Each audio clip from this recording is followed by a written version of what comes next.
বন্ধুরা, আজকে আমি আপনাদেরকে নিয়ে আসলাম বাংলাদেশের সর্ব উত্তরের জেলা টেকনাফ থেকে তেতুলিয়া। মনোমুগ্ধকর পরিবেশ, আহা কি আনন্দ! বড়বিল্লার চা বাগান আর আমের বাগানের কিছু দৃশ্য। বন্ধুরা, আজকের ভিডিওটা খুব ইন্টারেস্টিং হতে চলেছে, তাই আর দেরি না করে লড়ে চড়ে বসুন আর এই ভিডিওটা দেখতে থাকুন। মহানন্দার তীর ঘেঁষে হাঁটতে হাঁটতে কিছু লোকের সঙ্গে দেখা হয়ে গেল। তারা বলল নদীর জল নাকি বাড়তেছে, আর নদীর জল বাড়ার সময় এই নদীতে মাছ মারার আনন্দটাই তো অন্যরকম। সামনে কিছু লোক জাল দিয়ে মাছ ধরতেছে, তাদের দেখা পেয়ে খুব দ্রুত তাদের কাছে ছুটে গেলাম আর তাদের সঙ্গে কথা বললাম। কি চাচা, মাছ পাইছেন? মাছ পাওয়া যায়? চাচা প্রশ্নের উত্তরে জানালো, হ্যাঁ বাবা, মাছ পাইছি। এই নদীতে জল বাড়ার সময় অনেক মাছ পাওয়া যায়, আমিও বেশ কিছু মাছ পেয়েছি।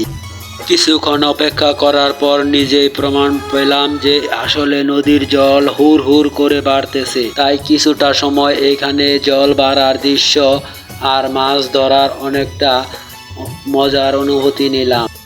এবার চলে এলাম মহানন্দার তীর ঘেঁষে চা বাগান আর আমের বাগান দেখার জন্য।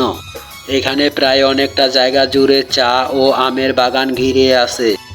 এখানে প্রতি বছর চা ও আম চাষ করে এখানকার কৃষকরা ভালো অঙ্কের একটা মুনাফা তারা পায়, কিন্তু এবছর চা পাতার দাম কম থাকাতে কৃষকের অনেকটাই লস হয়েছে বলে এখানকার কৃষকরা জানিয়েছে। তো বন্ধুরা, মহানন্দার তীর ঘেঁষে আসা কিছু দৃশ্য, আম ও চা বাগানের দৃশ্য দেখাতে দেখাতে ভিডিওর কিন্তু এক পর্যায়ে শেষের দিকে চলে এসেছি।